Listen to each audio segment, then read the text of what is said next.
Ahora sí. Bueno, buenas tardes a todos. Mi nombre es Alejandra Morales. Yo estoy a cargo del Centro de Innovación, Emprendimiento y Vinculación de la Facultad de Ingeniería. Y bueno, en el marco, digamos, de diferentes charlas y actividades que estamos promocionando y realizando, llevando adelante dentro del CIEB, comenzamos con esta primera este año.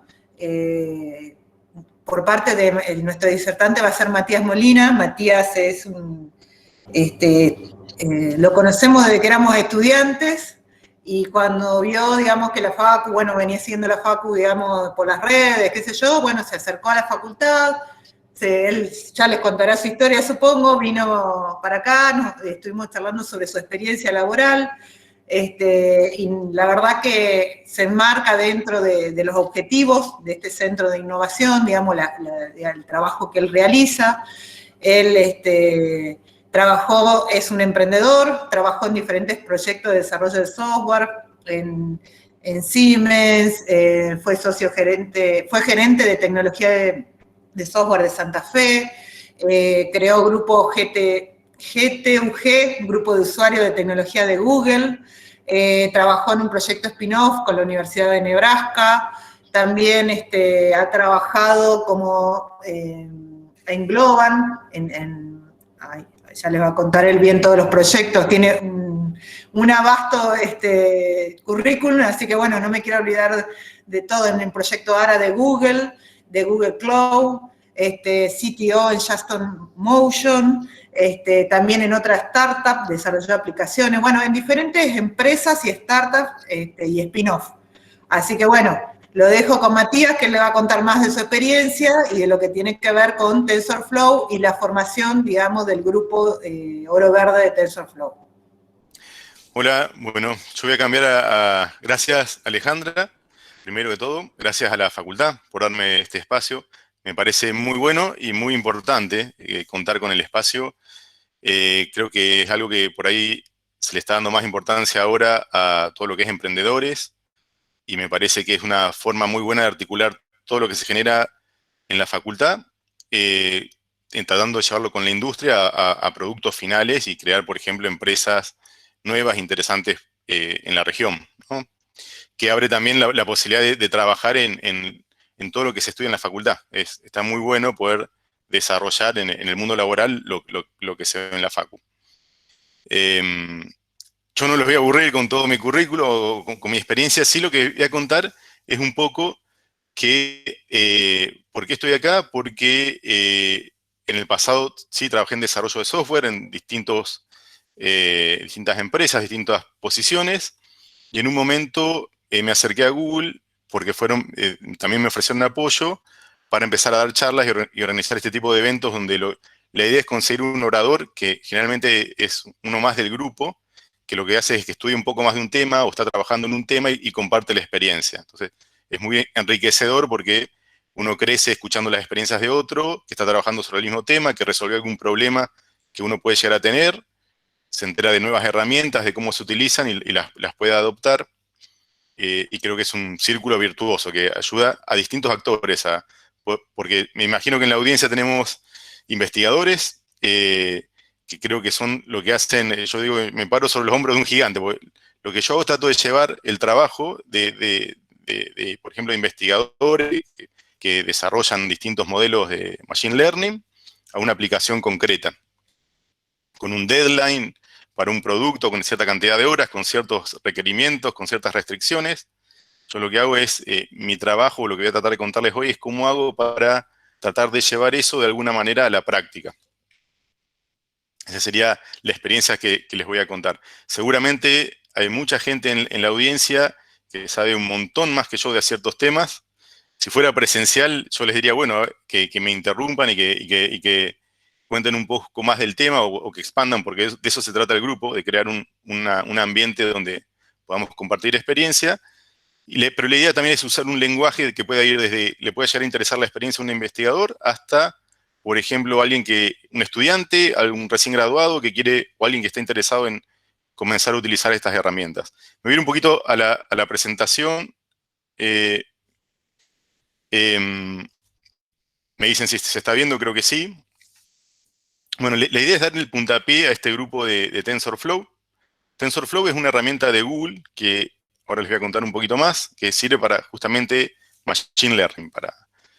Nos provee, en realidad no es más que una herramienta, es un framework de trabajo, un marco de trabajo que ofrece un montón de herramientas, que es open source. Entonces podemos ir a internet, a GitHub y ver el código y bajarnos el código, y si tenemos ganas podemos ver cómo funciona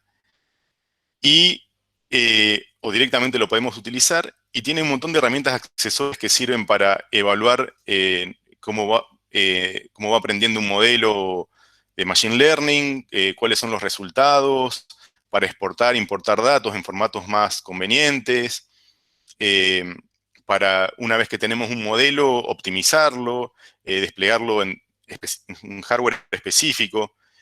Todo lo que les voy contando son problemas que se ven cuando uno quiere llevar en el día a día esta tecnología a un producto, necesita todo este tipo de herramientas. Acá en el abajo, esta presentación después calculo también la puedo llegar a compartir. En realidad está todo compartido en el link que tienen ahí abajo, que es un link de Google Drive, que está compartido como lectura. ¿Qué es TensorFlow? Es eso, es un conjunto de herramientas muy grande. Yo cuando comencé a trabajar con este tipo de tecnología, empecé de la mano de un proyecto que usaba procesamiento de imágenes. Y usaba las técnicas estándar de procesamiento de imágenes, y para algunos problemas específicos se quedaba corto. O sea, eran problemas muy complejos como detección de objetos pequeños en una imagen para una aplicación específica. En algunos casos fallaba. Y hace 4 o 5 años empezaron a aparecer modelos de Machine Learning que podían resolver esas tareas con con mejores resultados. Entonces, en una aplicación que utilizaba procesamiento de imágenes estándar, empecé a reemplazar partecitas pequeñas por modelos de Machine Learning, en particular algo que les voy a contar un poquito más, que son redes convolucionales, y para una tarea específica que era clasificar imágenes. Y en ese momento no había frameworks, no había este tipo de herramientas completas que uno dice, bueno, necesito hacer algo con esta tecnología y puedo arrancar desde el modelado o encontrar un modelo de un paper que alguien ya lo hizo y lo implementó, y por ahí lo entreno con un set de datos que ya está disponible o con mi set de datos, y después lo empaqueto, lo hago que performe mejor y lo despliego en este dispositivo. Si uno quería hacer todo eso, tenía que pensar en hacer quizás todas las herramientas necesarias para eso a mano uno, utilizar su tiempo en eso, no tanto en el problema, y con todas las falencias que lleva querer hacer la herramienta, no tener todas las herramientas adecuadas, tener que darle mantenimiento y además resolver el problema. En un momento surgió un framework, una set de herramientas que era de Microsoft, CNTK, que ya empezaba a resolver la parte de entrenamiento. El problema que me topé es que el nivel del arte, la cantidad de paper que salían en nuevos modelos, no era seguida por este framework, y entonces uno veía que en las publicaciones científicas aparecían nuevos modelos para resolver el problema de forma mucho mejor, pero no había una implementación de código para llevarlo rápido a la práctica, evaluarlo o hacer una prueba de concepto. Y empezó a ocurrir que Google publicó este framework, TensorFlow, como open source, y un montón de gente empezó a colaborar con nuevas herramientas y, por ejemplo, implementando los distintos modelos que se publicaban en los últimos papers. Entonces empezó a ser un mejor framework para, bueno, sale algo nuevo, lo implemento, lo pruebo, tengo más herramientas para evaluarlo, tengo más herramientas para desplegarlo, para modificar lo que estoy haciendo. Entonces fue casi un proceso natural y una necesidad de, bueno, mejorar el producto que estaba haciendo y de tener las herramientas adecuadas y no dedicarme a mantener las herramientas, elegir TensorFlow. Hay algunos otros frameworks hoy en día, 2 o 3. Yo en ese momento migré a TensorFlow y hasta el día de hoy en TensorFlow tengo todo lo que necesito. Entonces por eso no me fui de ahí y por eso lo sigo utilizando. ¿Cómo encaré esta charla? La idea es mostrarles un poco más de qué se puede hacer con TensorFlow, para que tengamos una idea de las distintas audiencias y qué es lo que se puede llegar a hacer cuando uno cuenta con todas estas herramientas. Mostrarles que no solo está el framework disponible, que son las herramientas con su código fuente, sino que además otra limitación que había cuando recién empezó todo esto es que, bueno, se descubrió algo que permitió un avance muy grande, es que se empezó a utilizar las placas de video, de procesamiento gráfico, que eran muy buenas para implementar operaciones de matrices en paralelo. Entonces se empezaron a utilizar, se hicieron librerías que trabajaban sobre esas placas. Fabricantes como NVIDIA crearon librerías específicas y los frameworks empezaron a montar sobre eso. Y entonces uno podía empezar a entrenar su red neuronal utilizando ese tipo de hardware. ¿Qué pasa? Ese tipo de hardware es caro cuando uno empieza a utilizar modelos grandes que utilizan mucha memoria y para los que necesitan mucho poder de cómputo. Entonces, apareció un nuevo problema que no era el software, que era el hardware que hacía falta para esto. Hoy lo que les voy a mostrar es cómo podemos dar el primer paso también. Es cómo podemos, sin contar con ese hardware, utilizar una herramienta que es también de Google, que es Colab, que es una página que la idea es como una herramienta para colaborar entre las personas que se dedican al análisis de datos, al desarrollo de modelos, gente como yo que lo que hago es utilizarlo, leo un montón sobre cómo resuelven los problemas, y lo que hago es que lo tomo alguna implementación open source, por ahí ajusto algún parámetro de entrenamiento y veo qué resultados tengo, y por ahí si trabajo mucho con el set de datos, si estoy resolviendo un problema que es distinto al original para el que se creó el modelo. Bueno, entonces el problema que había ahora es, ya tengo el software, necesito el hardware. Bueno, hay una opción de Google que es Colab, que lo que me da es acceso a una computadora que puede tener una GPU, una placa de procesamiento, una unidad de procesamiento gráfico, que se puede utilizar, que tiene mucha memoria, que tiene mucho poder de cómputo, y la puedo utilizar para entrenamiento. Y me la da por 12 horas. Tiene algunas limitaciones porque es gratis. Pero les puedo asegurar que 12 horas con ese poder de cómputo es suficiente para empezar a hacer muy buenos experimentos y tener muy buenos resultados. Otra cosa que les voy a mostrar es que podemos conectar eso a Google Drive, esa máquina que la que accedemos a través de una interfaz web, es una máquina Linux. Le podemos montar un disco desde Google Drive y entonces nuestro trabajo lo podemos empezar a guardar en nuestro Google Drive, que también es gratis, hasta que nos pasemos de cierto espacio que es grande y después se vuelve muy barato también. Entonces podemos empezar a cargar set de datos muy grandes en Drive, encontrar la forma de exportarlos a la máquina que está corriendo el entrenamiento. Y por ejemplo, si nuestro entrenamiento va a llevar más de 12 horas, con una GPU, que es lo que tenemos gratis, también tenemos la posibilidad de grabar resultados parciales en Drive.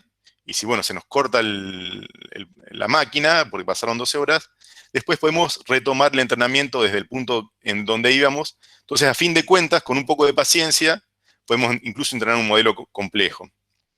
Hoy en día existen modelos que requieren una cantidad obscena, diría yo, de GPU. Bueno, no es para esto, pero, por ejemplo, para lo que es procesamiento de imágenes, podemos hacer muy buenas cosas con este tipo de herramienta, con este tipo de servidor.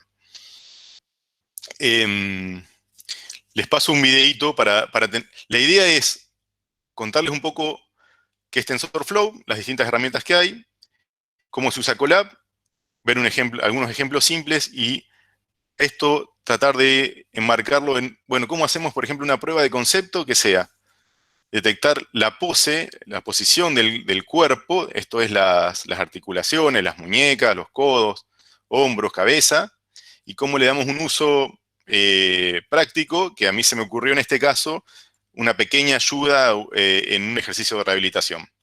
Pero antes de meternos a ese que sería nuestro objetivo de hoy, nuestra prueba de concepto, y tratar de hacerla en 1 hora, mostrarles, quizás menos, porque esta charla está más pensada presencial, a darles un poco de ayuda y mostrarles las herramientas en persona, por ahí me sale un poco más rápido, pero Bueno, la idea es llegar a esa prueba de concepto. Veamos antes dos ejemplos de que hacen algo similar.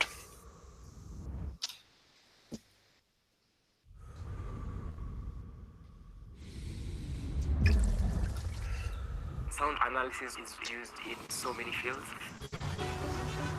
such as identification of music, and the identification of the type of animal based on the sounds that they produce. Sound is critical to what we're doing because physiological sounds are very important in medicine, but the traditional stethoscope hasn't changed for close to 200 years. The doctor is limited by the human ear and they cannot hear specific frequencies. This method is very inaccurate and causes a lot of misdiagnosis. Our mission is to use machine learning and TensorFlow to revolutionize the diagnosis and treatment of respiratory diseases in low-resource areas such as sub-Saharan Africa. The Tambua app is a powerful screening tool that helps doctors make decisions quickly. The core technology is trying to mimic the human auditory system. Once the patient walks in, the doctor collects the lung sounds with symptoms, risk factors, and vitals of the patient, and then the Tambua app combines all that information and gives the doctor a probability of the patient having a specific respiratory disease. Kuna any abnormal breath sounds? Eric introduced TensorFlow to us because he felt that we can use TensorFlow to go through all the stages of development to deployment of our model. Our model uses spectrograms. We take sound data from the digital stethoscope and convert it into a visual problem that the computer can best identify. We have worked with a number of clinics and pathologists, and we are able to collect data from 621 patients, and then we use that data now to build our machine learning model. Once we had trained and evaluated our machine learning model, we deployed it on our Tambua app. TensorFlow Lite helps us to perform an inference on a mobile device without the need of a connection. So doctors can use the Tambua app offline without connecting to the cloud. There are 216 healthcare facilities that are using the Tambua app and the Tambua devices. These clinics are spread out and some are very rural clinics. It's really a nice project. I can elicit a crackle plus the vital sounds. Then when I add with the clinical history and other physical examination, there's no need for me to take this patient for an X-ray.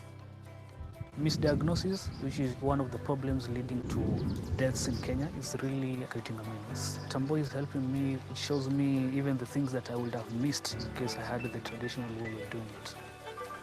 Over 2.5 million people die each year because of pneumonia, asthma, COPD, and pulmonary tuberculosis. I believe that we can use machine learning in treatment and management of these respiratory diseases.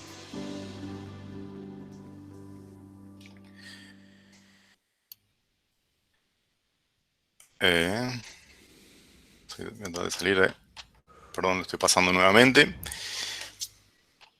Bueno, la idea de esto, lo que me gustó de este video es que muestra un caso práctico.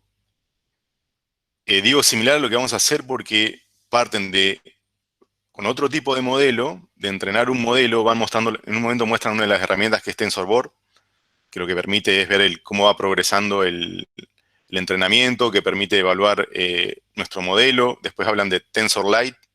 TensorLite es otra herramienta, y si se fijan empiezo a nombrar distintas herramientas, todas asociadas a TensorFlow, pero son parte del mismo marco de trabajo. Entonces TensorLite, por ejemplo, lo que me permite es, en realidad TensorFlow me permite exportar un modelo y acondicionarlo para correr en un dispositivo móvil, y TensorLite es una librería muy liviana que me permite evaluar ese modelo, correr la inferencia, la predicción en ese tipo de dispositivos. Y vemos que podemos lograr aplicaciones que tienen impacto. Me dirán, bueno, a lo mejor un estetoscopio, un médico bastante entrenado puede hacerlo y puede hacerlo mejor.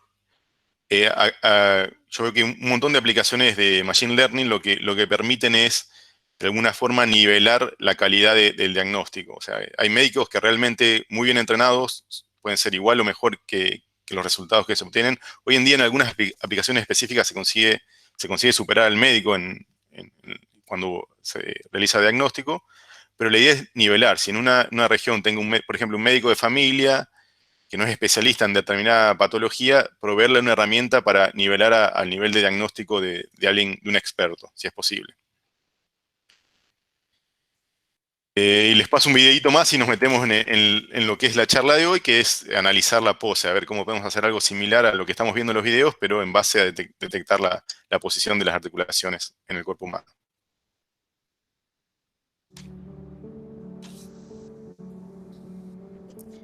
Médecins Sans Frontières is providing care in 70 countries. Each time we go in a new country, in a war zone, we discover more and more patients infected with multi-drug resistant bacteria. They're arriving with the wrong antibiotics given to them. Antibiotic resistance is everywhere. If we don't act today, we'll have 10 million deaths per year by 2050.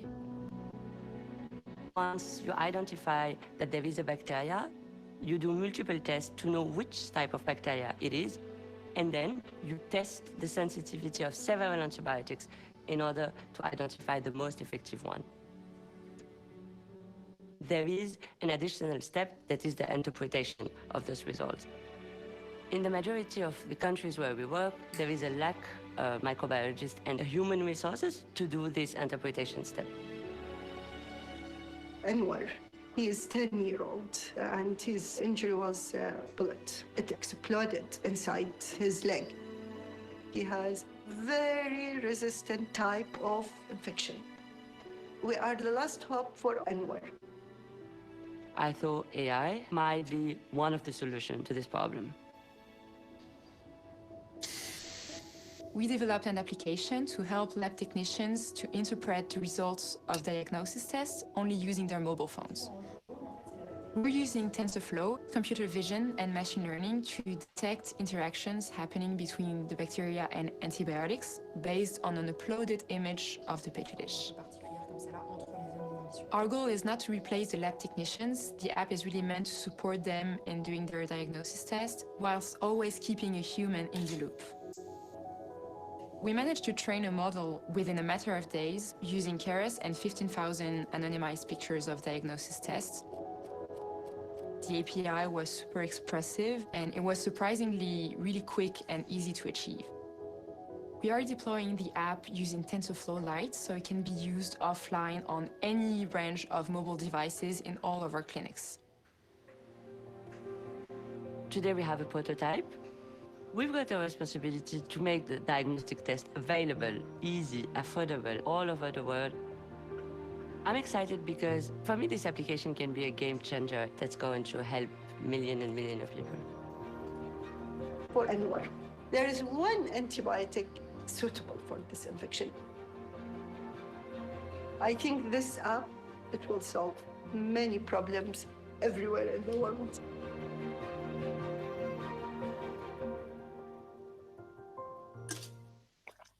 Bueno, espero que no se me hayan dormido y seguimos en la charla. Disculpen los dos videos, pero la idea es mostrarle cómo podemos llegar a resolver un problema concreto y tener impacto real y el uso que se le puede dar a estas aplicaciones, a este framework de trabajo. Matías, ahí te están Sí. pidiendo el link y creo que alguien lo puso, me parece ya. Al principio sí está, pero lo voy a compartir. Después no me quiero complicar con el manejo de pestañas, con esto de la transmisión remota, pero sí, al final de la charla voy a compartir los links y también voy a mostrar algunas herramientas que también puse los links en la presentación y que apuntan a una carpeta de Google Drive que hice pública. Bueno, un comentario por ahí que a lo mejor está de más, pero está bueno porque sé que tenemos una audiencia de un montón, muy amplia. Los videos están en inglés, entonces yo les puedo transmitir una dificultad mía, era cuando salí de la facu, por ahí tenía inglés técnico para leer, pero para hablar era un desastre. Hoy en día me paso horas hablando con gente de afuera, es el lenguaje que se usa en el mundo, y entonces es algo que tenemos que manejar. Y los videos están en inglés y bueno, y es algo que tienen que saber que, así como hay que aprender TensorFlow, es algo que requiere el mundo hoy, que hay que saber comunicarse en inglés. Y me imagino también, porque vi algunos de las personas que entraban en la charla, que los conozco, y sé que son investigadores, entonces los imagino viendo los videos, imaginando cuál modelo se estaba aplicando en cada caso, y cómo lo pueden aplicar. Entonces, de nuevo el comentario de que seguro que en la audiencia tenemos gente que sabe mucho más que yo en temas específicos, y justamente lo que trato de hacer yo, mostrarles es cómo nos podemos parar en los hombros de esa gente que hace trabajos impresionantes, y aprovechar esta explosión que tiene hoy en día Machine Learning, que hay un montón de trabajo científico que se publica y se encuentra por internet, que después se encuentra la implementación en código, que yo les diría que TensorFlow es uno de los frameworks donde más se encuentran esas implementaciones, y las podemos tomar y usar, bueno, y darles una aplicación práctica. Entonces les diría que hoy en día, desde el punto de vista de alguien que quiere llevar algo a la práctica, quizás lo que podemos hacer es estudiar eso, las publicaciones, los trabajos que hay sobre determinadas áreas, y tratar de utilizar un modelo y llevarlo entrenarlo para un problema en particular, para una tarea en particular que ya sabemos que funciona, porque esa es otra. Cuando comencé, buscaba algún trabajo científico del que no tenía el código, trataba de emularlo escribiendo el código tanto para correr la inferencia como para entrenarlo.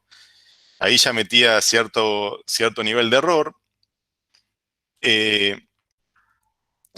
Después me ocupaba más de mantener las herramientas y tratar de replicar el modelo, que de usarlo y perfeccionar los parámetros para una tarea específica. Y por ahí el set de datos, que es recontra importante. Todo lo que vemos de medicina, una gran falencia que tenemos en la mayoría de los problemas es que tenemos set de datos chicos y desbalanceados. Y para este tipo de problemas hacen falta, para que funcionen mejor los modelos de Machine Learning, necesitamos muchos datos y trabajar en que sean representativos de nuestro problema. Pero si ya contamos con un framework de trabajo, y si ya contamos con un trabajo científico que sabemos que funciona para esa tarea, a lo mejor para otro dominio, nos podemos centrar en ese problema. Entonces, hoy en día, quizás lo que tenemos que hacer es definir la arquitectura de nuestro modelo, cómo lo vamos a entrenar, dónde vamos a guardar los datos, cómo vamos a generar el modelo, cómo lo evaluamos, cómo lo vamos a terminar finalmente creando una versión del modelo que la podamos ejecutar en nuestra aplicación. Yo hasta ahora he trabajado con aplicaciones embebidas en una computadora o en un teléfono. Y eso es distinto, por ejemplo, a proveer un servicio en Internet en la nube o que se actualice continuamente con nuevos datos. Son distintos escenarios donde tenemos que definir cómo vamos a trabajar. Básicamente lo que vamos a terminar necesitando es, en mi caso, busco alguna implementación de alguna red neuronal que pueda ver las métricas y que para un problema similar da resultado. A lo mejor con el set de datos con los que se hizo ese trabajo me alcanza para mí, como va a ser el caso de hoy. A lo mejor tengo que crear mi set de datos porque es una tarea, la misma tarea en otro dominio. Y bueno, y después tenemos que entrenar el modelo, evaluarlo, tener un set de datos que es solo de validación, ver cómo generaliza el modelo, cómo trabajan los datos reales, no con los que los entrené, fuera de mi ambiente de entrenamiento. Y ver también, muchas veces tenemos restricciones de ese modelo, cómo lo podemos utilizar. Si, por ejemplo, tiene que funcionar desconectado, no tenemos recursos a un servidor poderoso en la nube, y lo tenemos que poder ejecutar en un teléfono, por ejemplo, que es también el caso de hoy, tiene que haber alguna forma de ese modelo, por ejemplo, quitar la información que se utiliza solo durante el entrenamiento, ver si se pueden optimizar ciertas operaciones que hace de bajo nivel para el hardware que tenemos en un teléfono, y por ejemplo ver, inclusive hay ciertas optimizaciones que son, por ejemplo, tenemos cierta la cuantización de los datos, por el tipo de datos que utilizamos. En una computadora, en un servidor, por ahí tenemos punto flotante con 4 bytes, en un teléfono tenemos menos bytes para guardar el valor y para operarlo. Tenemos que ver cómo hacemos que esa función de la que estamos encontrando los pesos funcione, no pierda la calidad de predicción, y la podamos desplegar en un dispositivo con menos recursos de hardware, Y también, por ejemplo, que sea rápido, porque en algunas aplicaciones tenemos una restricción de la velocidad.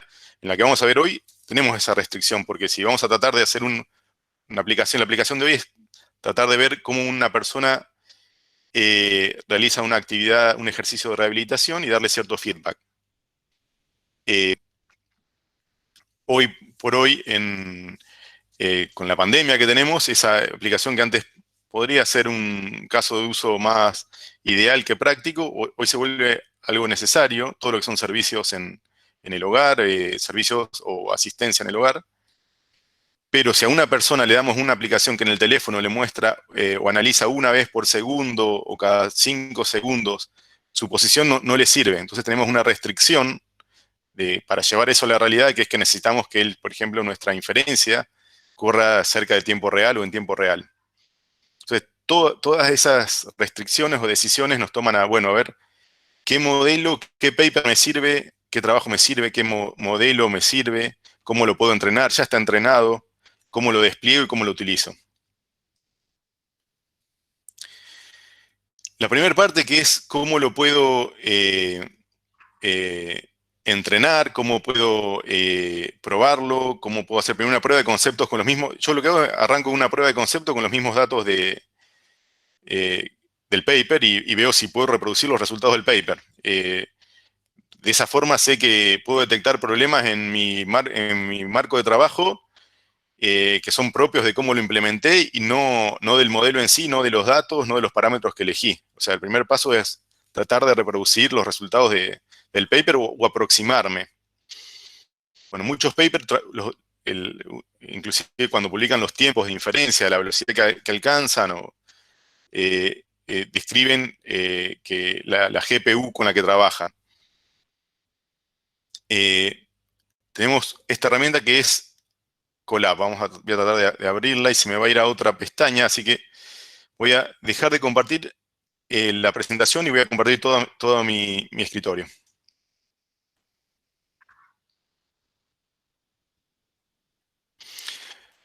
Hasta ahora venimos bien.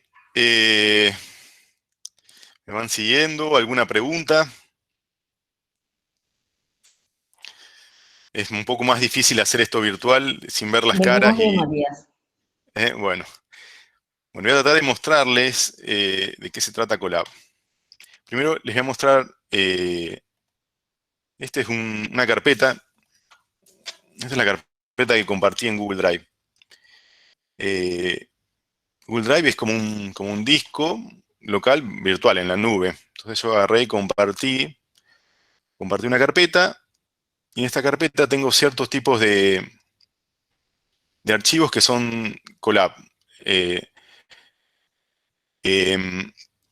Puedo ver uno de mis archivos Colab, que es como una aplicación que me da acceso a un servidor en Google, o puedo, normalmente lo que yo, cómo llegamos hasta acá es porque vemos en internet a alguien que publica un Colab y del que nos podemos hacer una copia, por ejemplo en nuestro Google Drive, y después modificarlo y utilizarlo. En este caso, este link, a ver, lleva una pequeña introducción a Colab, que por ahí resulta útil para los que recién empiezan. Me imagino que en la audiencia tenemos de todo. Tenemos desde gente que seguro, bueno, acá dice, desde el estudiante, el científico de datos, a un investigador de AI, o yo me considero algo intermedio, que es que los trato de usar a los modelos, les ajusto los parámetros de aprendizaje o algunos hiperparámetros mínimos de acuerdo a los resultados que tengo para si estoy cambiando el set de datos, y trato de tomar mucho de lo que ya está en el trabajo científico. Básicamente tienen dos tipos de bloques en Colab. Uno que es texto, que se utiliza para documentar lo que se va a hacer, y otro que es código Python. Entonces, por ejemplo, si yo evalúo este pedacito, voy a ver que se toma un tiempo. Esto lo está corriendo en un servidor en Google. Y primero pueden ver acá arriba a la derecha, tengo la RAM que tengo disponible en esa máquina. Me dice la versión de Python que está usando Google Compute Engine, que es un tipo de servidor de Google. El RAM disponible, lo que estoy usando, lo que tengo de disco. En runtime, porque yo podría cambiar el tipo de máquina, acá, por ejemplo, no tengo ningún tipo de acelerador. Me conecté a una computadora que no tiene placa gráfica. Entonces, para el tipo de cálculos que estoy haciendo atrás, no necesito una placa gráfica. Pero si yo quiero utilizar algo de Machine Learning, probablemente voy a necesitar al menos una GPU. Una TPU es un tipo de procesador específico para Machine Learning que desarrolló Google. Tiene una performance un poquito mejor que una GPU. Creo que para utilizarla sí hace falta pagar. O sea, el uso de una GPU requiere unos opcionales y hay que pagar un poquito. De nuevo, la idea de esto es cómo podemos utilizar todas estas herramientas gratis, cómo podemos arrancar de cero sin gastar dinero. Bueno, la GPU les puedo asegurar que les alcanza y les sobra. Esta opción alcanza y sobra para comenzar. Ahora no le voy a activar. Otro comentario es, bueno, podemos utilizar todas las herramientas de Python. De nuevo, yo no era programador Python antes de meterme en este mundo. De hecho, hice en .NET mi primera implementación de Machine Learning. Usé un framework que era en .NET, que era CNTK. Y después empecé, cuando me fui para TensorFlow, empecé con Python y es muy fácil de empezar a utilizarlo y yo creo que sobre la marcha pueden ir aprendiendo los detalles del lenguaje. Van a quedar este link, si se pueden ver, tienen tutoriales de cómo empezar a hacer cosas más sofisticadas. Yo se les voy a tratar de mostrar con ejemplos prácticos. Otra cosa que no vimos ahí, pero que se lo voy a mostrar en un ejemplo, es que podemos acceder al servidor ese, podemos ejecutar ciertos comandos de consola en el servidor al que tenemos acceso. Entonces, por ejemplo, podemos montar un disco de Google Drive, podemos copiar archivos entre la máquina y nuestro Google Drive, y todo lo que necesitemos. Y de esa forma terminamos contando con un servidor virtual, con una GPU, donde el sistema de almacenamiento es nuestro Google Drive, y donde podemos tomar datos o guardar entrenamientos parciales, por ejemplo. Esto es un curso, de nuevo, la audiencia es robado de un curso, algunas partecitas son robadas de distintos lugares. Sé que la audiencia es muy amplia, tenemos gente que esto me dice, esto es básico, y gente que es la primera vez que ve una red neuronal convolucional. Entonces, la idea es pasar muy rápido, contarles que una red convolucional es una red que en las capas tiene bancos de filtros que se inicializan en forma aleatoria, que van detectando características y que con el entrenamiento se van ajustando estos pesos y van refinando qué características detectan en cada capa, y cuando tienen más de una capa, pueden detectar características más complejas que tienen que ver con lo que se detectó en la capa previa. Una vez que se detecta, entonces como resultado de aplicar estos filtros, obtenemos imágenes con características. Una técnica que se utiliza es, bueno, en la imagen que tenemos características, podemos achicar un poco el tamaño de la imagen, porque vamos a ir teniendo cada vez más imágenes, y asumir que las características representativas continúan en la imagen. Entonces, de esta forma, utilizamos menos pesos, agregamos más capas, y seguimos manteniendo las características relevantes. Esto se empezó a poder entrenar, los modelos aparecen hace pocos años, esto de la mano del hardware y de la mano de resolver cómo se pueden entrenar en varias capas, hizo que hubiera un boom de este tipo de modelos de deep learning, que son modelos profundos con varias capas, y se empezara a poder resolver problemas que antes no se podía resolver, inclusive superar las técnicas de procesamiento por imágenes que eran el estado de arte. Esto es un poco más de lo mismo.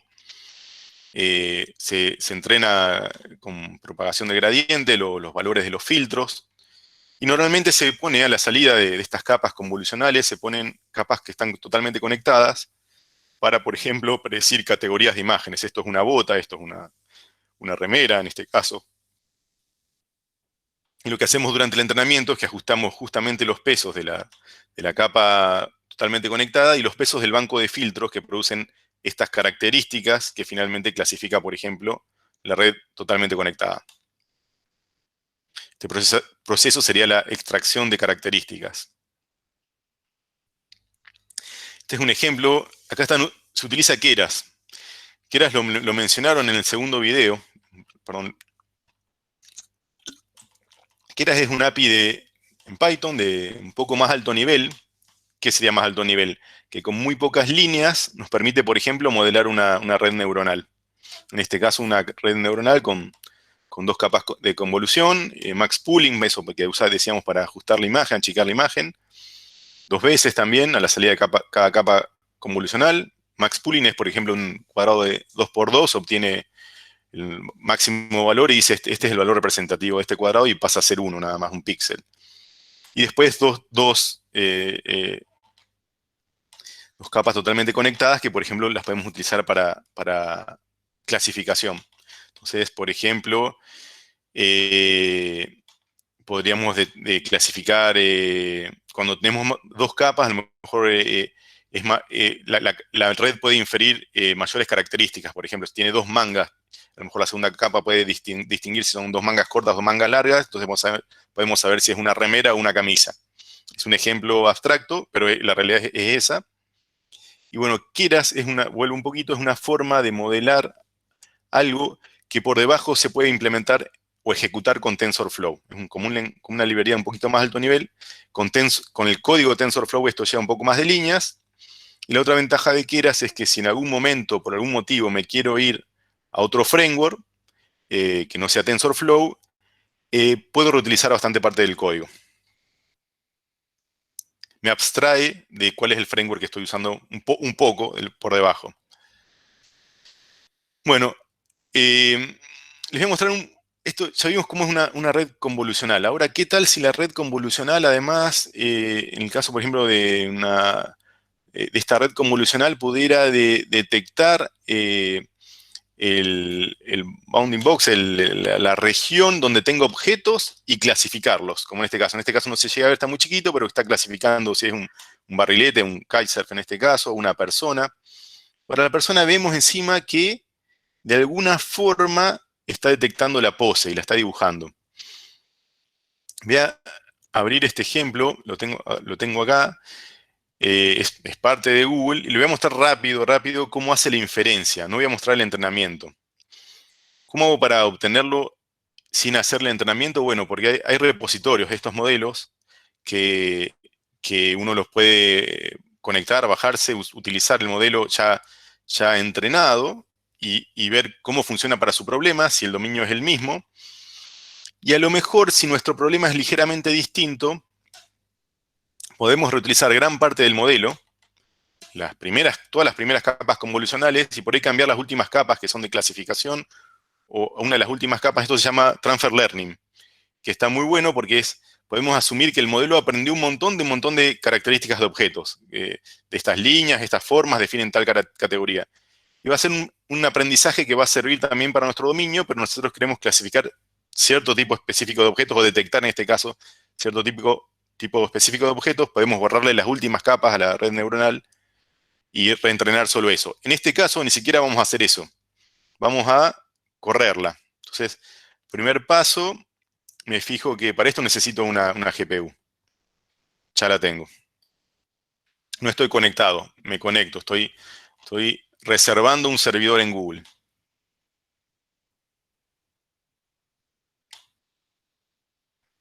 Se está inicializando. Les hago un comentario. Yo en este caso estoy corriendo Colab desde mi computadora. Colab funciona inclusive desde un dispositivo móvil, en un browser. Entonces, en teoría, podría hasta hacer desarrollo de Machine Learning desde un dispositivo móvil que tengo acceso a mi Google Drive y tengo acceso a Colab. Entonces, realmente, hoy en día está a la mano el software y está a la mano el hardware. Al menos para esos pasos de desarrollo, no es una restricción. Entonces, en este caso, por ejemplo, lo que empiezo a hacer es importo un montón de librerías que voy a utilizar, que son requeridas para evaluar el modelo, para graficar los resultados, para mostrar las imágenes lindas y el recuadro alrededor de la imagen. Algo que ocurre a veces, que me ocurrió corriendo este ejemplo, es que por ahí uno corre o importa ciertas librerías y ocurre un conflicto, porque estas máquinas que levanta de Google ya tienen ciertas librerías instaladas. Entonces puede ocurrir un conflicto de versiones con las librerías que ya tenía reinstaladas. En ese caso, lo que funciona por ahí es resetear la la computadora, el servidor, y arranca con las últimas librerías que instalamos. Y entonces ahí ya se resuelve ese conflicto. Fíjense que acá lo que estoy usando Git. También, bueno, Git lo que me permite es desde un repositorio de código en Internet, en este caso TensorFlow, clonar, copiarme código al servidor de Google, al Compute Engine que estoy usando en este momento. Y fíjense que este comando git es un comando de línea de comando. Si le pongo un signo de exclamación antes, entonces Colab sabe que lo que estoy ejecutando es una línea de comando, no estoy ejecutando Python. Y acá lo que estoy haciendo realmente es como si tuviera acceso a la consola y estoy ejecutando un comando en la consola, en el servidor. Acá también termino de instalar ciertas partes de la librería, que en este caso particular son ciertos pasos que tenemos que registrar ciertas librerías para lo que es la parte de detección de objetos.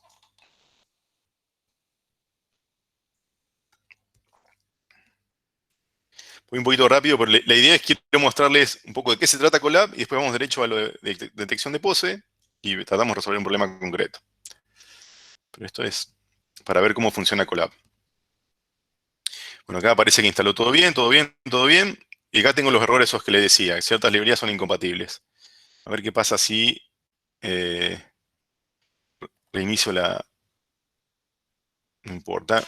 Dice que voy a perder todo. Lo voy a ejecutar de nuevo, pero voy a esperar que ahora no voy a tener conflictos de librerías.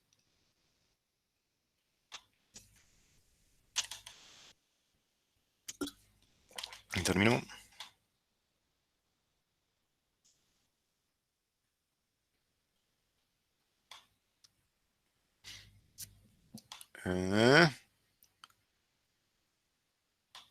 Bueno, acá ejecuté algo que ya lo tengo. Dice, ya existe o no está. Vamos a probar a ver si puede seguir. Fíjense que no borró, que el reinicializarla tiene lo que bajé y las librerías que ya instalé. En este caso me dio un warning, pero no tengo errores. Entonces vamos a seguir para adelante. Entonces acá lo que estoy poniendo son librerías útiles para detección de objetos. Acá lo que estoy definiendo es un archivo txt que tiene las características de objetos que puedo llegar a encontrar con el modelo. Acá selecciono el modelo, que lo va a bajar de este repositorio, TensorFlow Hub. Bueno, TensorFlow es eso, es no solo un conjunto de herramientas, sino, por ejemplo, en este caso un hub donde ya hay un repositorio de modelos que puedo utilizar y corren con TensorFlow. Vamos a probar cargarlo.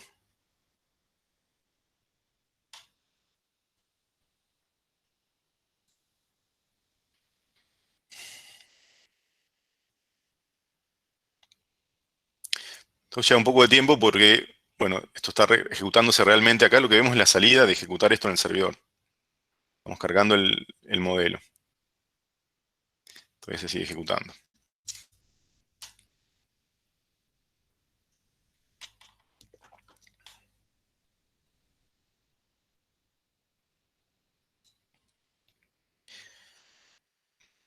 Este modelo, si fijan acá el log, está hablando de un reloj de arena en determinado punto, porque es un modelo que detecta, no lo estudié en detalle, pero detecta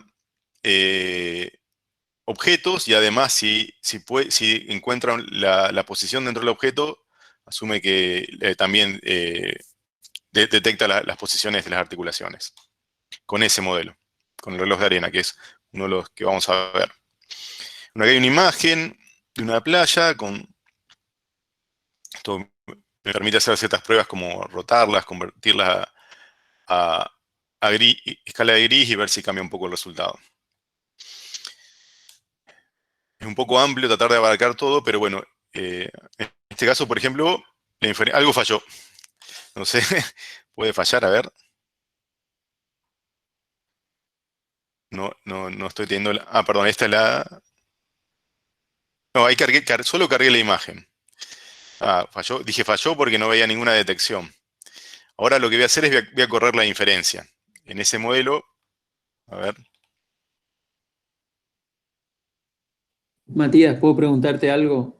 Sí, seguro. La parte de lo que sería la configuración de bibliotecas que vas cargando en el servidor, ¿eso hay que hacerlo siempre o uno es como que ya configura un servidor y lo puede utilizar con las bibliotecas instaladas y cargadas ya? Bueno, en general el problema que tenés es que cuando buscas una implementación de código abierto, el autor del paper y del código te dice, bueno, yo utilicé esta versión de TensorFlow, esta versión de esta otra librería y esta versión de otra librería. Y a veces eso tiene conflictos con lo que por defecto tenés instalado en el servidor. Por ejemplo, en este ejemplo estoy usando TensorFlow 2, que es una nueva API, tiene ligeras diferencias con TensorFlow 1. Entonces, muchos de los modelos que hay dando vuelta tienen TensorFlow 1. Entonces, lo primero que hacer es, no me sirve TensorFlow 2, a ver qué versión tengo TensorFlow 2 en esta máquina, cambiarla a TensorFlow 1, instalarlo. Y lo mismo ocurre con las otras librerías. Ya tiene por defecto bastantes cosas para trabajar con TensorFlow 2.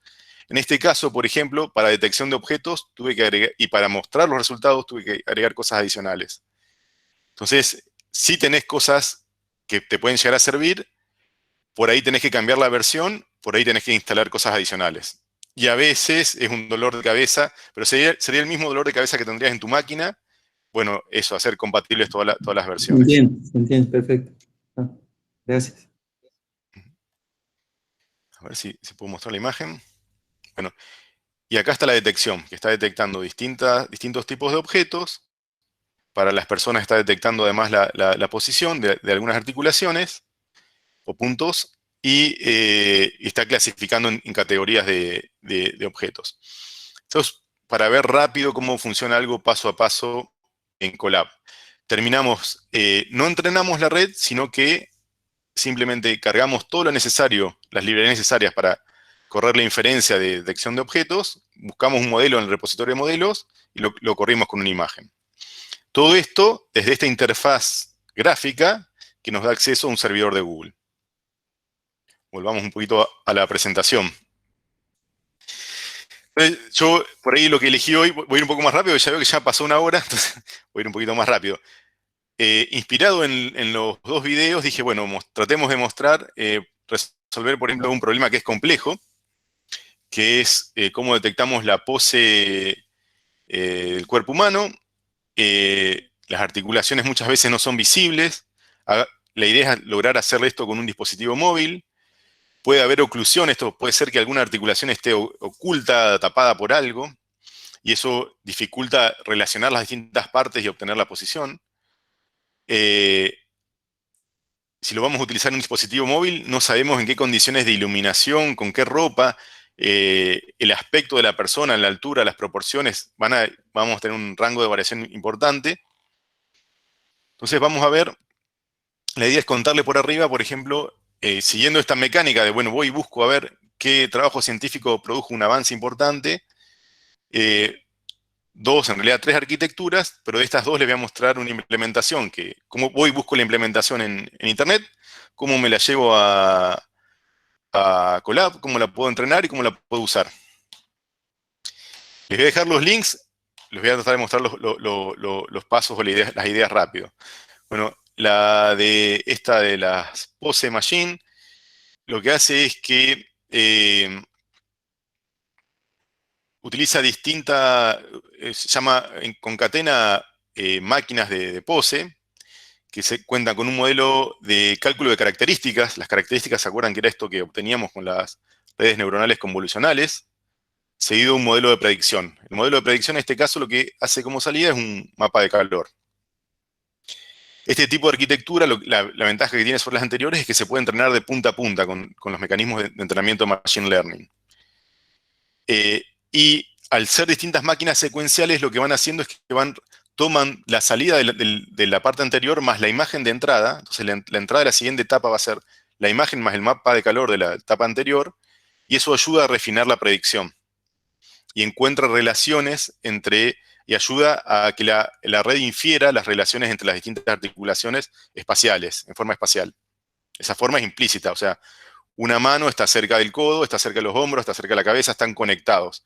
En vez de poner yo unas restricciones respecto a eso, lo está infiriendo este modelo. Y ese sería una de las principales avances de este tipo de arquitectura. Acá es más o menos lo que les contaba, que en cada etapa, en la primera etapa, que es distinta a las demás, lo que hace es que tengo la imagen de entrada y genero los mapas estos de calor. En las etapas subsiguientes, tengo la misma entrada y genero nuevos mapas de calor que van a alimentar las etapas siguientes. Y como dato es que para la inferencia se ajusta de supervisado, cada etapa se ajusta con la imagen con la salida esperada. Por cómo se concatenan las capas de inferencia de características, se ve que se va ajustando la resolución y de esa forma puede llegar a inferir relaciones espaciales entre las distintas juntas, entre las distintas articulaciones.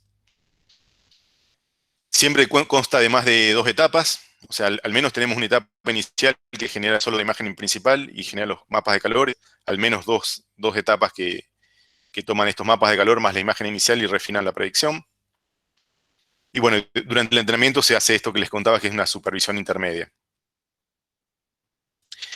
Algo que siempre, lo que yo hago es, leo acerca del paper, leo acerca de cuáles son las restricciones que tienen los datos, leo a ver si para mí es una restricción el tiempo de inferencia o el poder de cómputo o la memoria que va a usar ese modelo y la precisión. En general, para la precisión, para las distintas tareas, y de nuevo, yo les estoy contando mi experiencia, sé que en la audiencia hay gente que sabe mucho más del tema, pero en general, para distintas tareas tenemos distintos tipos de métricas.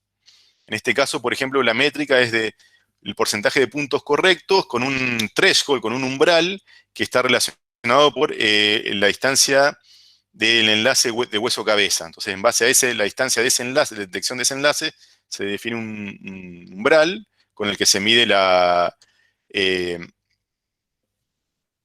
con que se evalúa la métrica para evaluar qué tan bueno es el modelo.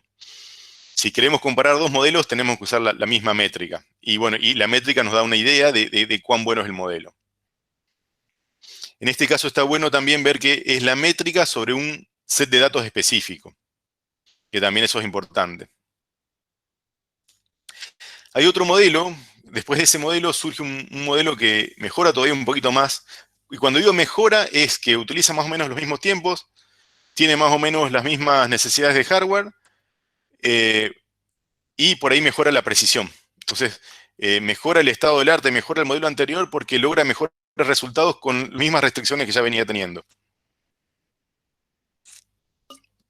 Entonces, lo que hace es una nueva arquitectura, donde básicamente apila hay una arquitectura se llama bloque residual, que es que no se conectan todas las capas con la siguiente, sino que en algunos casos como que se puentean, y en este caso va achicando la resolución de la imagen y después la incrementa.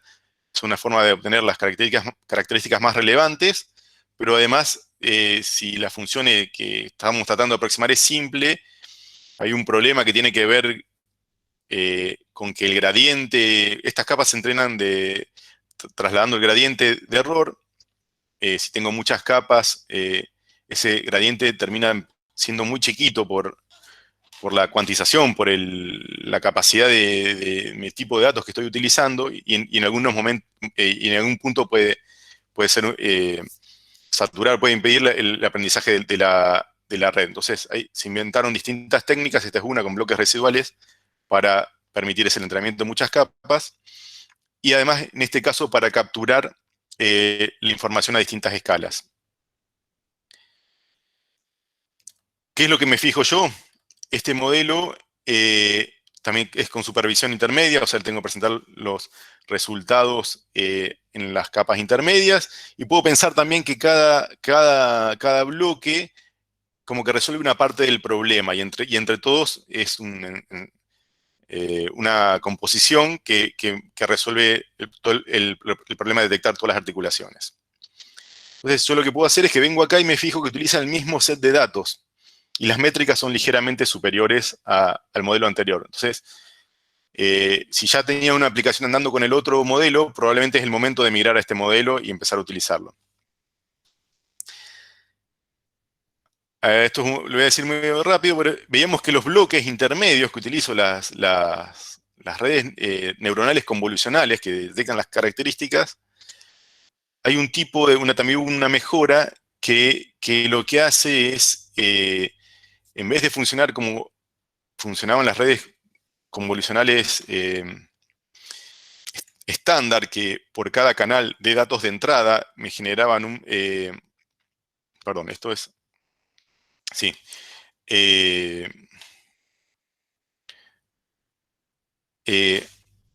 Lo que hacen estas redes, a ver, voy a ir por para atrás, es que generan, para cada capa de entrada, generan un distinto valor de convolución en la capa de salida. Las redes estándar generan un único valor. El resultado final, créanme, si ven, ahora voy a hacer la demostración del paper, son mucho menos operaciones, muchos menos pesos. Entonces, es muchísimo más rápida, tiene resultados similares, no se pierde tanta calidad y necesita menor poder de cómputo y entrenar menos pesos. Entonces, lo ideal sería poder utilizar esto en las capas intermedias para encontrar características y las arquitecturas esas que vimos. Entonces, con esas dos ideas en mente, podemos buscar que, por ejemplo, ya hay alguien que lo hizo. Y está el proyecto en GitHub. Entonces, y tiene toda la descripción de, bueno, qué métricas está obteniendo, qué velocidad, un ejemplo de una imagen, de cómo le está funcionando. Bueno, este tipo de redes tiene algunos problemas sobre todo con las detección de articulaciones de... La cabeza es bastante fuerte como las detectan porque tiene muchas características, mucho contraste, pero sobre todo las articulaciones que están lejos de la cabeza, casi siempre tenemos una menor precisión. Esto me dice, por ejemplo, bueno, qué librerías utiliza, Python 3, TensorFlow, por ejemplo, tiene que ser la versión 1, antes teníamos la versión 2.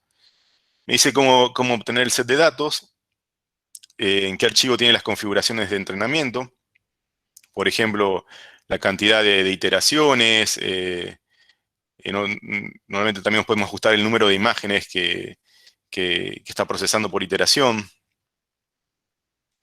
el número de imágenes que tenemos para entrenamiento, de evaluación.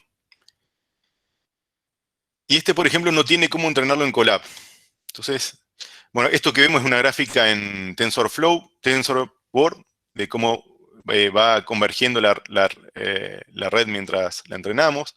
Este tipo de información la podemos tener durante el entrenamiento para ver si estamos haciendo las cosas bien, si el set de datos es adecuado, si los hiperparámetros son los adecuados, si la red converge y está resolviendo el problema y con qué error lo está haciendo. Entonces, yo lo que les dejo acá es, me copié en Google Drive, me creé un set de datos training, perdón, una carpeta training, y me creé un Colab. Vamos a abrirlo.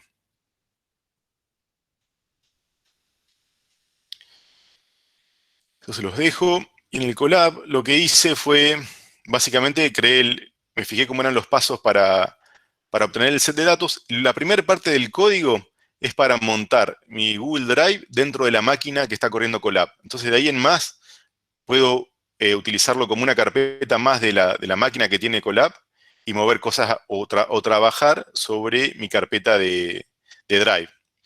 Entonces, si ven, por ejemplo, en mi carpeta de Drive está el código.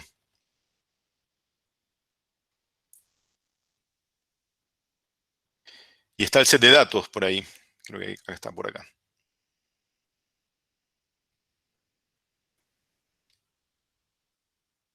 Esto va a demorar porque, bueno, son muchas las imágenes. Porque muestra algunas, por lo menos.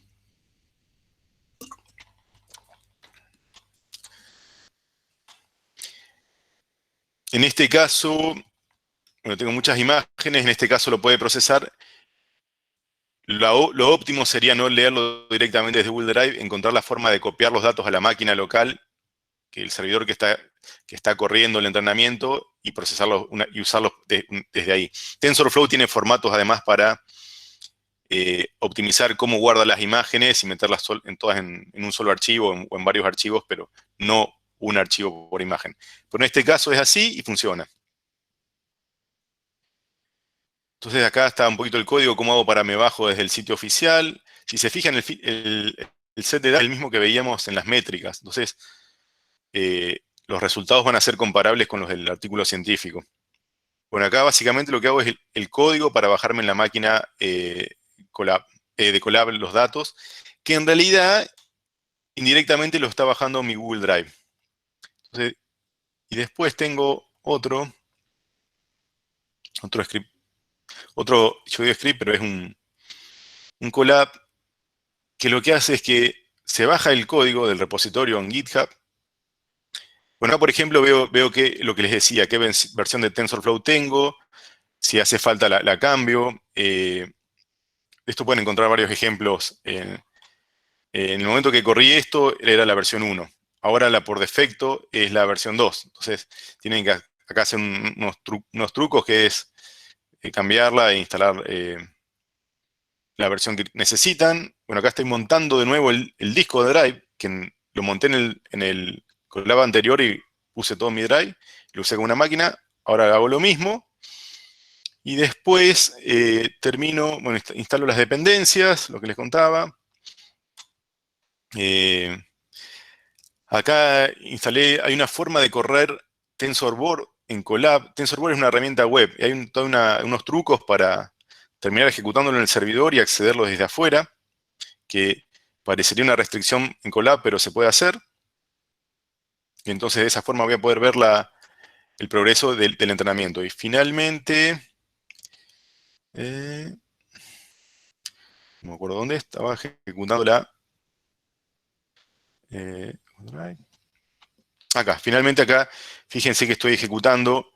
Ok, tengo el código era para ejecutar con Python y con una configuración específica en una máquina el entrenamiento. Entonces directamente, en vez de tener el código de Python en Colab, con línea de comandos, porque puse el signo de exclamación, estoy corriendo, lo voy a deshacer, estoy corriendo un script. Ese script, vamos a mirar un poquito por arriba del código. Acá tienen algunas cosas interesantes, no hablé, pero por ejemplo, ¿cómo aumentamos los datos? Un problema que tenemos en medicina casi siempre, y en un montón de dominios, es que los datos son pocos. Entonces tenemos que ver cómo creamos datos sintéticos que sirvan a la red para aprender a inferir en otras condiciones lo que queremos detectar. Entonces, por ejemplo, esto lo que hace es escalar las posiciones, rotarlas un poco en forma aleatoria, invertirlas en forma horizontal. Entonces, esto lo que permite es lograr mejores resultados, porque es como si contáramos con un mejor set de datos. Acá hay scripts que sirven para otra cosa, como para obtener el modelo congelado. Obtener el modelo congelado es, yo durante el entrenamiento tengo un montón de variables que solo utilizo durante el entrenamiento. Durante la predicción no necesito todas esas variables que estoy usando durante el entrenamiento. Entonces hay un script que me remueve todo eso que utilizo solo durante el entrenamiento para crear un modelo que sirve solo durante la inferencia, durante la predicción. Y acá hay, por ejemplo, otro script que lo que me permite es ese modelo, que solo tiene los datos de inferencia, optimizarlo para hardware en móviles y para el tipo de datos que tengo en esos dispositivos y para operarlos, hacer las operaciones en forma, tener una implementación de bajo nivel de esas operaciones performante. Por ahí sacrificando un poco de la precisión, pero ganando un montón en reducir el poder de cómputo que necesito y la velocidad a la que necesito hacer la operación. Acá, si se meten en detalle, les voy a dejar compartido esto, van a ver que tenemos los bloques básicos de los que les mostré por arriba. Entonces, esto lo que tiene de bueno es que yo me puedo meter y ver cómo se implementó la red neuronal, en este caso los bloques básicos, después, por ejemplo, en este caso, para las máquinas, las de pose que se concatenan, acá veo cómo se implementan, y vemos que, por ejemplo, las capas de esta detección de inferencia, que eran las redes convolucionales, son esta que les hablaba, la MobileNet, que es 9 veces más rápida y menos requerimientos a la hora de hacer el procesamiento. Y lo mismo, está la otra arquitectura armada también con esos bloques básicos. Y podemos ver que arma ese reloj de arena donde primero comprime la imagen hasta tener las características más básicas y después la expande, y después también usa ese bloque residual para transmitir la información entre capas de misma resolución. Bueno, si corren esto y lo entrenan, van a ver algo parecido a lo que yo ya lo corrí. Les voy a mostrar en training. Acá creo que lo hice. A ver si tenía... Esta ya está entrenada. A ver, tengo que recordar dónde lo hice.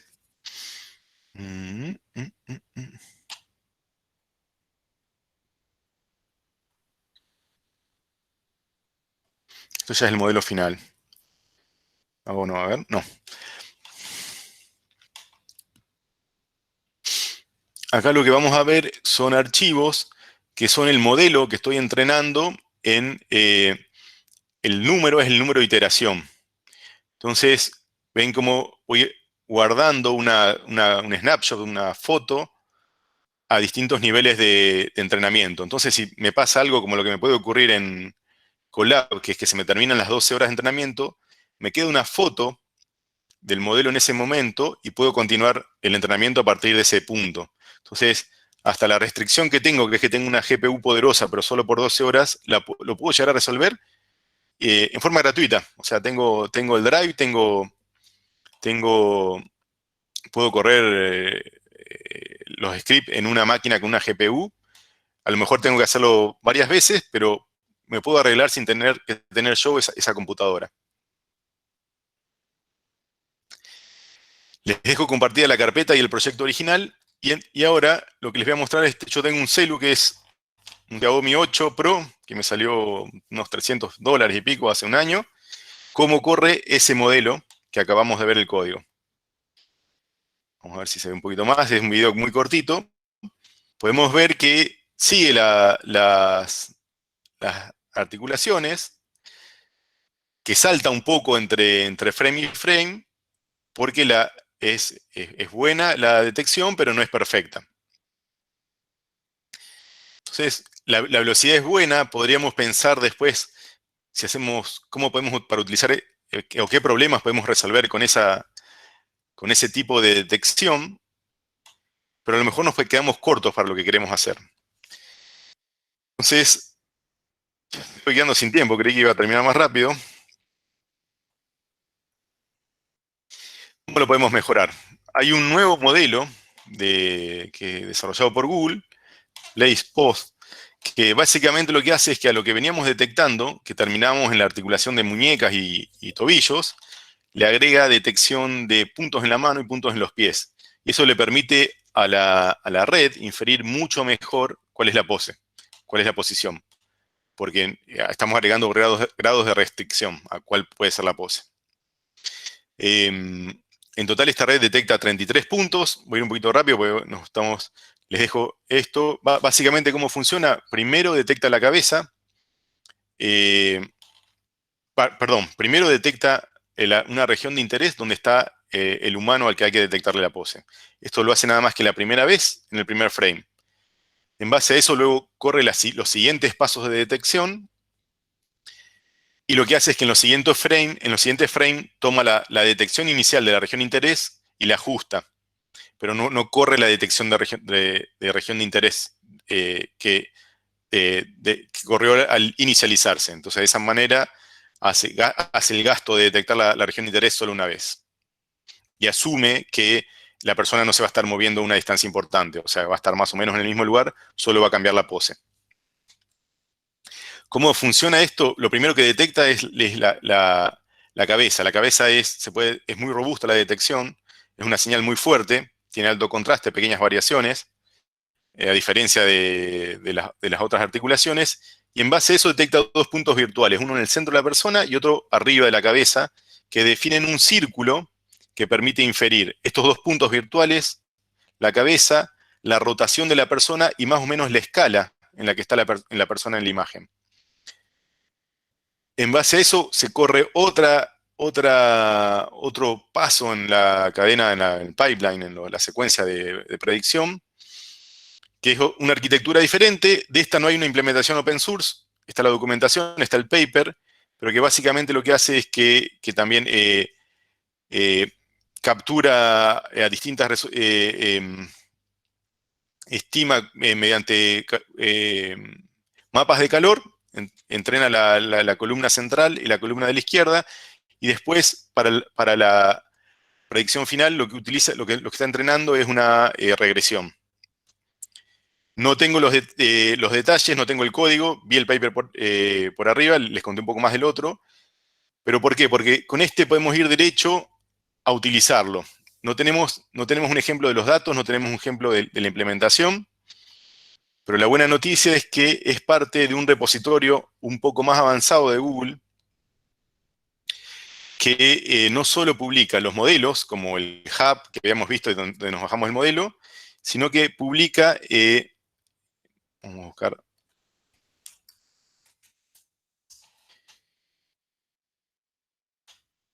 publica distintos modelos para distintas tareas y un API de alto nivel en Python, en Java para Android, en Kotlin, que es otro lenguaje para Android, para iOS creo que hay otra librería.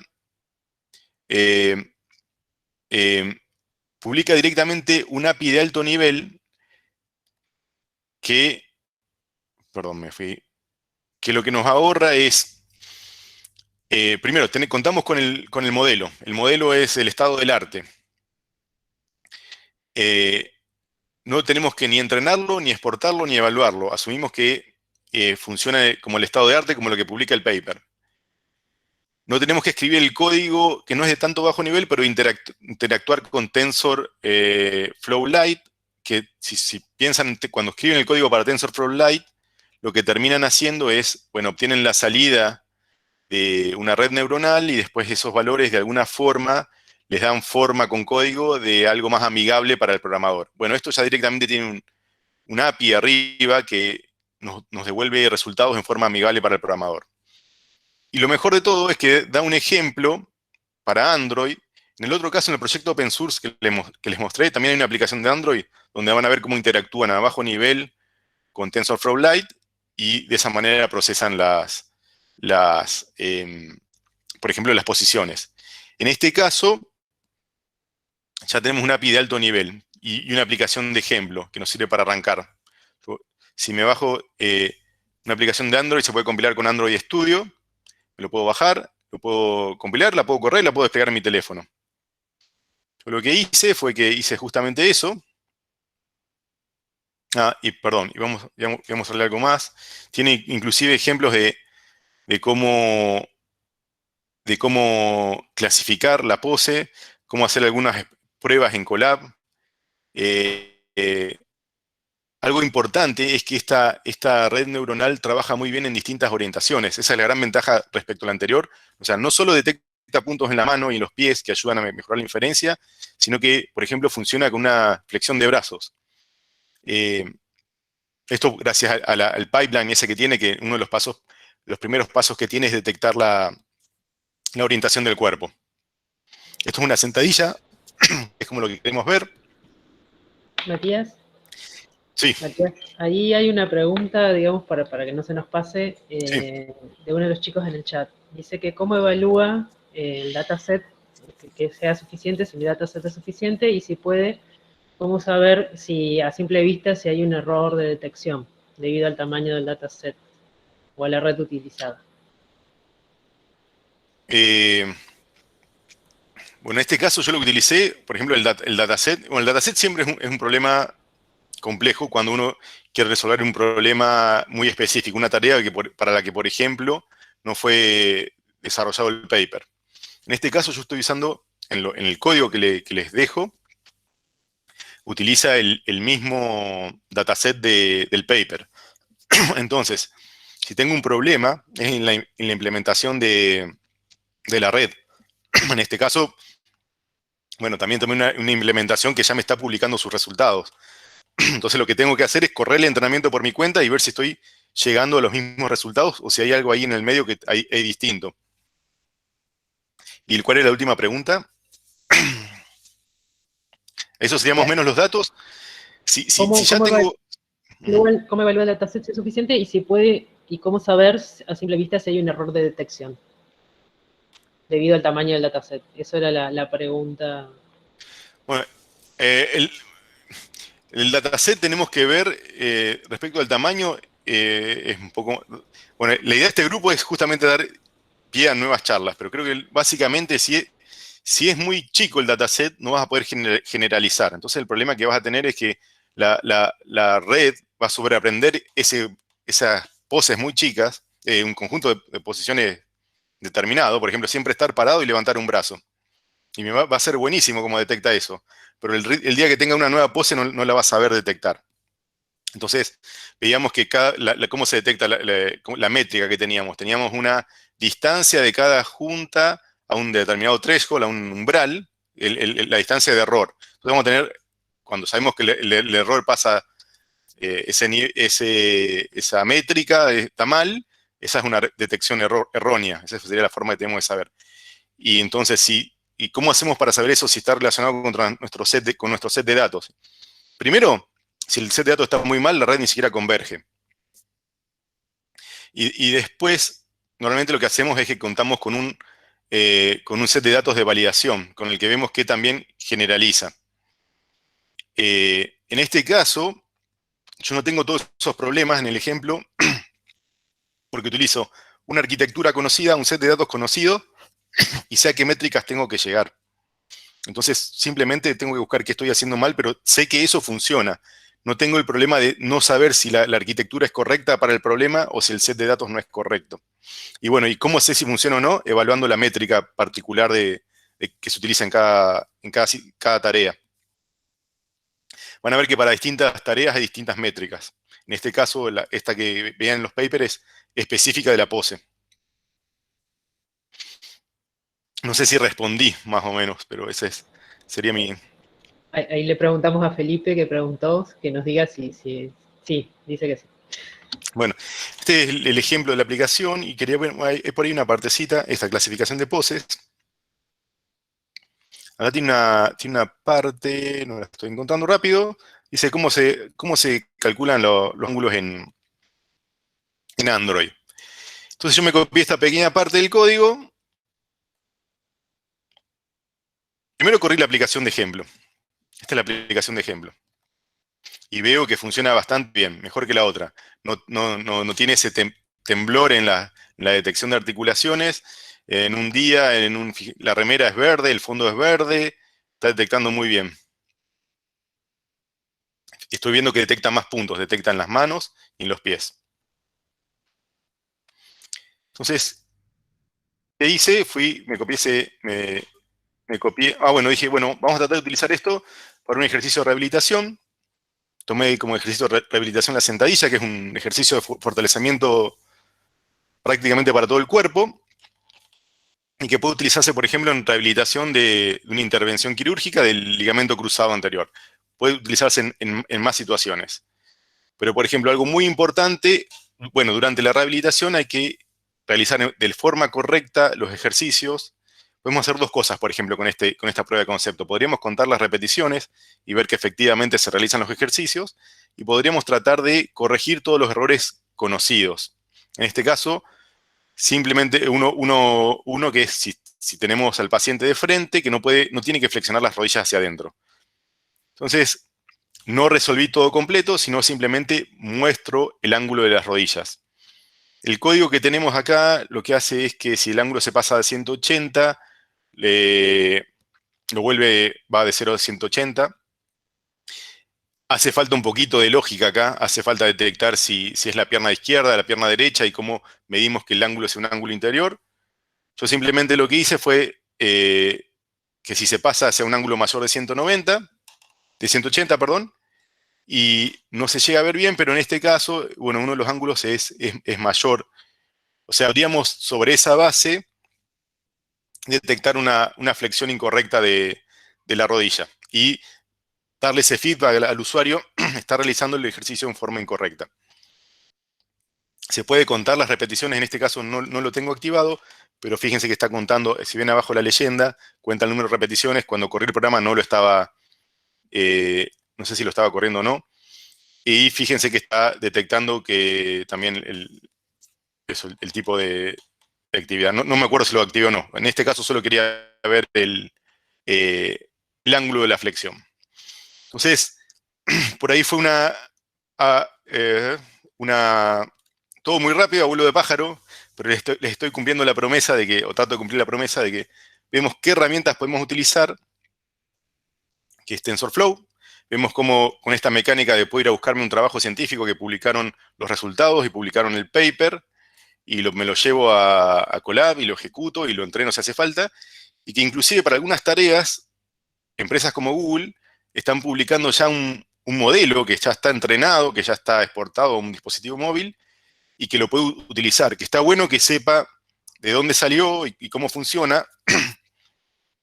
Eso me puede dar ideas de cómo utilizar las mismas tecnologías. No sé, a lo mejor, por ejemplo, ya tengo la posición y quiero utilizarlo para mejorar la predicción de si está cometiendo un error o no, o qué ejercicio está haciendo. A lo mejor podría echar mano ahí a Colab o hacer un modelo propio.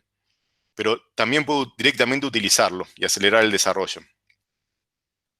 La idea era mostrar también que hay distintas formas de ir de resolver el problema. Bueno, estamos más o menos en horario, fue un medio monólogo. Un par de preguntas ahí, así que si las querés vamos a leer, tratar de responderlas, sí. Así. Una lástima que no es presencial esto, es más fácil la interacción, pero bueno. Ya lo vamos a hacer. Sí.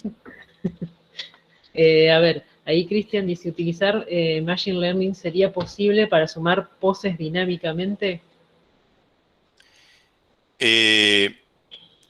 Para generar datos sintéticos, me imagino que es. Y sería posible, hay otro tipo de redes que sirven, no sé que las han visto en la fake news o cosas por el estilo, que uno puede tomar el movimiento de una persona y renderizarlo como otra persona. Y se me ocurre que eso podría ser útil para generar datos sintéticos de muy buena calidad. No sé si responde a la pregunta, pero creo que eso sería una forma, algo que probaría yo. Bien. A ver qué dice Cristian. Claro, aproximadamente era eso lo que tenía en mente.